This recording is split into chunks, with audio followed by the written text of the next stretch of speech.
Muito que bem, senhoras e senhores, como vocês estão? Eu sou Felipe Noronha, este é o Eu Vim de Santos e a gente vai discutir as possibilidades, os pontos positivos e os talvez negativos, a gente torce para que eles não existam no caso, da provável escalação que Fábio Carille colocará em campo para Santos e Juventude, partida no próximo domingo, 4 da tarde. Tal análise será baseada na escalação que a Gazeta Esportiva deu. Pode mudar, mas é uma tática interessante, mesmo que tenha sido só treinada até aqui, da gente analisar, porque traz possibilidades inéditas, ou quase isso. Já já eu chego lá. Antes disso, eu preciso lembrar aos senhores que vocês podem baixar aqui embaixo, no link da descrição, o app do OneFootball, que transmite no sábado. Domingo você vai ver Santos e Juventude, mas no sábado você pode ver um clássico, lá no OneFootball, o clássico de Borussia. É brincadeira. Borussia Mönchengladbach e Borussia Dortmund, que não são da cidade de Borussia, espero que você saiba disso, pois ela não existe, farão esse clássico 1h30 e você assiste de graça no OneFootball, que transmite os jogos da Bundesliga. Hoje, por exemplo, teve Bayern de Munique e Greuther Fürth durante a tarde, mas sabadão tem Borussia contra Borussia, você escolhe um dos Borussias ou para sair vitorioso, torce para o empate e todos os Borussias sairão bem. O que importa é você assistir na OneFootball, baixando aqui no link da descrição, tá certo? Agradeço se você fizer isso, vai ser bem legal. Fechado? Fechado. Então vamos lá, olho para as minhas anotações e falo... Começo com a escalação que a Gazeta Esportiva deu, que Fábio Carille treinou, preparando o jogo de domingo. Claro, vai treinar no sábado, né? Então pode mudar, mas eu repito, acho essa escalação treinada muito interessante da gente discutir, não só para chegar preparado, mas porque ela traz possibilidades. Então vou abrir aqui no meu computador e falar para vocês. Olha só, João Paulo, Boza, Velasquez, Palha, repetindo os três zagueiros, e os mesmos, né? O Kaique e o Luiz Felipe ainda não estão jogando. Pará na direita, Madison seguindo fora. Camacho, Jean Mota, Carlos Sanches e Felipe Jonathan. Marinho e Léo Batistão. Acho que a principal situação de ser observada é que só tem 2 atacantes nessa escalação. Outra coisa, com isso, não é um 3-4-3, que foi visto contra o Ceará. É claramente um 3-5-2.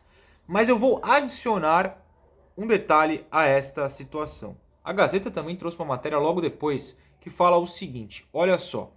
Em peças, só há uma alteração em relação ao Ceará. Sanches na vaga de Marcos Guilherme. Taticamente, porém, o Peixe foi modificado nos treinamentos e essa informação mais importante. O ponta pela direita será Marinho, enquanto Felipe Jonathan será praticamente um atacante pela esquerda. Jean Mota é quem fará a ala pela esquerda. Então, a partir daí é que a gente vai discutir essa escalação. O Madison não será utilizado porque segue ainda não estando 100% com desconforto muscular. Beleza, então vamos lá. A situação tática é a seguinte. Boza, Velasquez, Palha, Camacho em frente a essa linha de zaga. Aí já foram 4, mais João Paulo 5. Os outros 6. De um lado, Pará, ala pela direita. Do outro, Jean Mota. E centralizado como meia, o Sanches. Aí, tem o Felipe Jonathan mais avançado pela esquerda. Batistão centralizado, Marinho pela direita. Não é que o Felipe Jonathan precisa ser o ponta. Ele pode ser o ponta. Mas isso aqui mostra... que o Carille percebeu que o Felipe não está conseguindo marcar. Então o Jean Mota, aparentemente, pela matéria da Gazeta, é o primeiro homem à frente do Palha. O Palha faz lá a linha defensiva na esquerda, mas quando for fechar a linha de 5 na defesa, é o Jean Mota que vai fazer o fechamento dessa linha, teoricamente. Porque se o Felipe Jonathan precisa ser o ponta no ataque, ele vai marcar como meia. Eu mostrei aqui no vídeo de tática pós-jogo contra o Ceará que o Santos marcou num 5-4-1 em determinados momentos. O 1 sendo o Batistão e depois linha de 4. Então o Jean Mota recuaria lá para ser o quinto dessa linha de 5 e o Felipe Jonathan seria o quarto da segunda linha, a linha de 4. Então esse é um detalhe importante que a gente precisa anotar. De resto, veja que o Pará continua sendo o ala, o Camacho centralizado, só o Jean ia fazer essa movimentação mais para a esquerda e o Sanches entrando passa a jogar centralizado de meia mesmo. Marinho e Batistão, sendo só uma dupla, passam a ter mais movimentação. A matéria até fala isso, mas precisa, porque você jogando com 2 atacantes, eles precisam variar, senão o lado oposto no caso da esquerda, porque o Marinho joga principalmente na direita, ficaria muito vazio, e ainda mais com o Felipe Jonathan, porque você dependeria de um lateral fazendo a do ataque, o que é perigoso, a gente precisa notar que é perigoso, não tô falando que é um acerto 100%, eu tô só explicando, não dá pra falar se é um acerto ou um erro, até entrar em campo e jogar contra o Juventude. Então eu separei 5 pontos positivos e 5 negativos. Coisa boa, os positivos vieram naturalmente, eu fui observando e anotando. Os negativos, eu fiz uma brincadeira e eu percebi, olha, se eu forçar um pouquinho fica 5-5. O que na verdade significa que tem mais positivos do que negativos nessa minha análise. Então vamos lá, eu vou citar 5 pontos que eu enxergo como positivos nessa escalação e tática e mais ou menos 5 negativos, que é só para brincar. Vamos começar com os negativos, aí a gente termina pra cima com os positivos. Bom, o Sanches de meia. Ele como meia principal não me agrada muito. Nunca agradou, eu falava isso ano passado, então não é nenhuma novidade para quem acompanha aqui o canal há algum tempo. Jogou assim com o Diniz um pouco, não funcionou. Ele isolado como meia nunca foi bem, sempre precisou ajudar o meia, que no caso atual é o Pirani. E aí eu já trago o segundo ponto negativo, né, que é o Pirani fora. O Pirani foi o melhor jogador das primeiras partidas com o Carille e de repente tá fora do time. Realmente não consegui entender isso. O Pirani é mais meia armador que o Sanches e o Sanches sempre ajudou, né, o meia e ajudou na marcação. Ele como o meia principal nunca foi bem, claro, tomara que mude no domingo, mas nunca foi a dele, então isso é um ponto um pouco preocupante, né?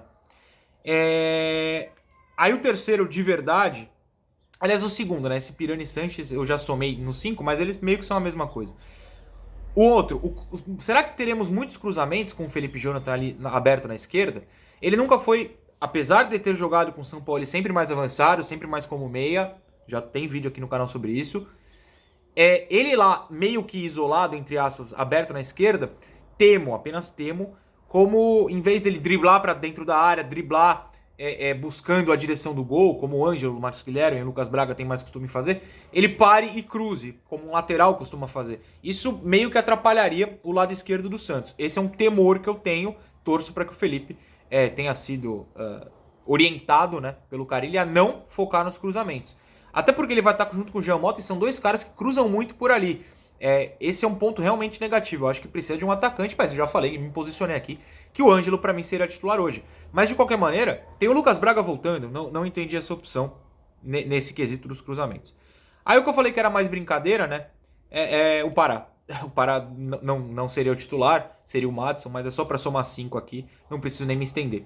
E aí o último é o Jean Mota marcando, que é mais ou menos negativo, porque na verdade é o que a gente analisou, de novo o vídeo tático, da partida contra o Ceará. Não é que o lateral esquerdo, o ala pela esquerda, vai ser o marcador. Existe o terceiro zagueiro por ali, no caso o Palha, para cobrir esse setor. Mas recuar o Jean Mota ali talvez não seja ideal. E veja, eu falei que os negativos aqui era muito talvez, né? Talvez por quê? Por exemplo, contra a LDU ano passado ele fez essa. De repente funciona. Ele não vai ter a extrema responsabilidade de marcação. Vai ter que fazer algumas coberturas por ali com um cara atrás que é o Palha. Então talvez funcione. É só pra gente ficar de olho. Agora sim, os positivos, que são 5 mesmo, e eu vejo como coisas positivas. Primeiro, o Marinho mais livre, né? O Marinho vai ter uma liberdade aqui interessante. Com o Sanches, ele vai ter alguém que ele pode olhar no meio e soltar, e alguém que é inteligente o suficiente pra rodar nas costas dele e ele ter alguém passando na linha de fundo. Além disso, ele vai poder jogar ele mesmo para o meio, porque com o Sanches ali, essa inteligência para ele passar, eles podem fazer essa troca. Se aproximar, né, o Marinho do Batistão. Acho interessante o Marinho um pouquinho mais livre. Mas não livre para ir lá atrás, buscar a bola, jogar como segundo volante. Não.